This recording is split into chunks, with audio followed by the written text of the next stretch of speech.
Morning everyone. तो आज हम देखेंगे प्लाज्मा मेम्ब्रेन में मैक्रोमोलिक्यूल्स का ट्रांसपोर्ट कैसे होता है। सबसे पहले देखते हैं मैक्रोमोलिक्यूल्स क्या होता है। Macromolecules means large particles, means amino acid, protein, enzyme and polysaccharide etcetera. तो मैक्रोमोलिक्यूल्स का ट्रांसपोर्ट दो तरीके से होता है, दो रास्ता है। First passive transport and second one is active transport. तो सबसे पहले पैसिव ट्रांसपोर्ट के बारे में देखते हैं। पैसिव ट्रांसपोर्ट क्या है? It is a mode of transport which takes place without use of energy. Passive transport में जो ट्रांसपोर्ट होता है मैक्रोमोलिक्यूल से, उसमें एनर्जी का यूज नहीं होता है। और ये दो टाइप का होता है passive transport, osmosis and diffusion. तो अब हम ऑस्मोसिस के बारे में देखेंगे। तो ऑस्मोसिस में समझते हैं क्या है osmosis.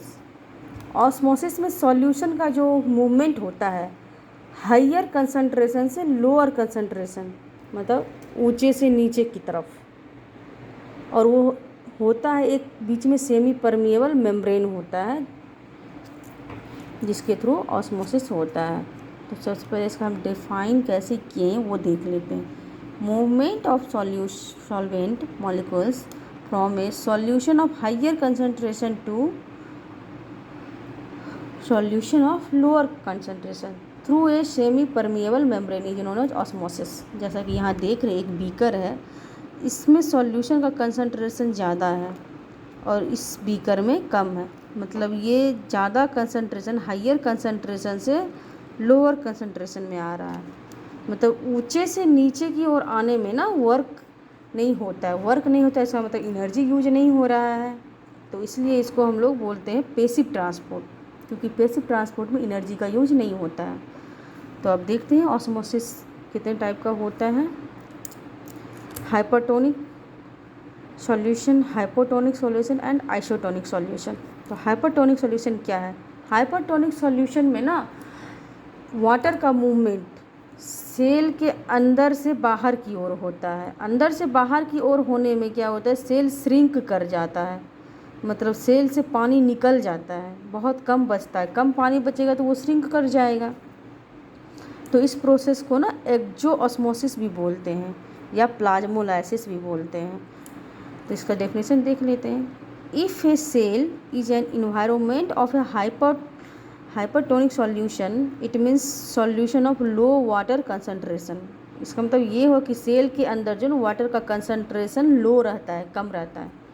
The movement of molecules takes place from cells into the outside of the cell. तो सेल के अंदर से बाहर की ओर वाटर का मूवमेंट होता है। इस प्रोसेस को हाइपरटोनिक सॉल्यूशन बोलते हैं, या इसको एक्जोऑस्मोसिस या प्लाज्मोलाइसिस के नाम से जानते हैं। इसमें सेल क्या होता है, श्रिंक हो जाता है, तो सिकुड़ जाता है।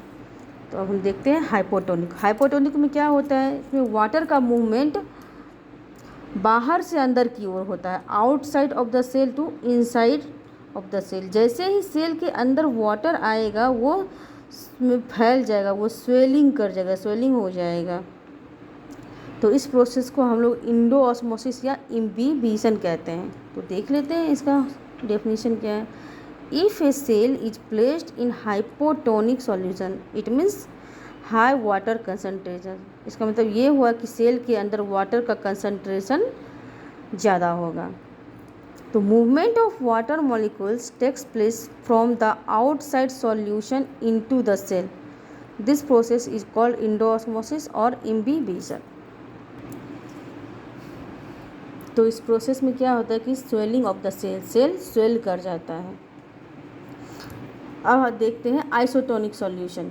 आइसोटोनिक सॉल्यूशन में क्या होता है कि इसमें ना तो सेल, इसमें वाटर कंसंट्रेशन सॉल्यूशन का जो है ना मूवमेंट नहीं होता है।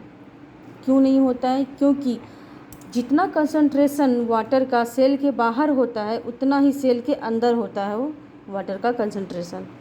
देखें डेफिनेशन क्या है। If the cell is placed in a isotonic solution, iso means same, tonic means solution, मतलब सेम सॉल्यूशन, अंदर और बाहर दोनों का सॉल्यूशन का कंसंट्रेशन सेम रहता है। तो same concentration of water inside and outside of the cell. No osmosis takes place in either direction, तो किसी भी डायरेक्शन में ऑस्मोसिस नहीं होता है। किस केस में? तो आइसोटोनिक सॉल्यूशन के केस में ऑस्मोसिस नहीं होता है। तो जैसा कि हम यहाँ एक डायग्राम के थ्रू देख सकते हैं आइसोटोनिक, ये हमारा हो गया सॉल्यूट और ये हुआ वाटर कंसंट्रेशन। तो जितना हमारे सेल के अंदर, ये हमारा सेल हो गया, सेल के अंदर जितना वाटर कंसंट्रेशन है सॉल्यूट का उतना ही सेल के बाहर है। हाइपोटोनिक, हाइपोटोनिक में भी क्या हम बोले थे कि सेल स्वेल कर जाता है। ये सेल है, सेल के अंदर जितना कंसंट्रेशन है और सेल के बाहर देखिए सॉल्यूट का कंसंट्रेशन कम है और सेल के अंदर ज़्यादा है। मतलब सेल के अंदर वाटर ज़्यादा है और सेल के बाहर कम है। जैसे भी कोई भी चीज़, जैसे बैलून या कुछ भी चीज़ हो, बैलून अगर हम पानी भरते तो वो फूल जाएगा, अगर उसे पानी निकालते तो वो पूरा श्रिंक हो जाएगा। और ये हम देखते हैं इसको हाइपरटोनिक सॉल्यूशन में। हाइपरटोनिक में देख रहे हैं जैसा कि यहाँ सेल श्रिंक हो गया है, मतलब सॉल्यूट का कंसंट्रेशन बाहर ज़्यादा हो गया है, वाटर देख, और सेल के अंदर कम हो गया सॉल्यूशन, तो सेल श्रिंक कर गया। अब देखते हैं कि इम्पोर्टेंस ऑफ ऑस्मोसिस।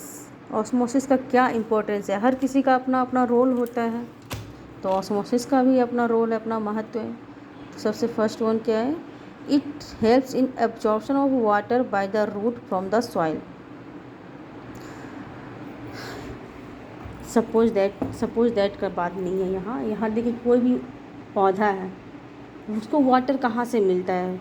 वो सॉइल से लेता है। सॉइल से कैसे लेता है? तो रूट के थ्रू लेता है, तो रूट भी लेता है ऑस्मोसिस के थ्रू ही लेता है। सेकेंड वन है it helps in closing and opening of stomata on the lips. Lips का जो स्टोमाटा है उसमें भी क्लोजिंग और ओपनिंग होता है, वो ऑस्मोसिस के ही थ्रू होता है। Number third, it assist in cell to cell movement of water. एक सेल से दूसरे सेल में जो वाटर का मूवमेंट होता है वो भी ऑस्मोसिस की हेल्प से होता है। तो ऑस्मोसिस कंप्लीट हो गया है। तो नेक्स्ट हम देखेंगे डिफ्यूजन के बारे में।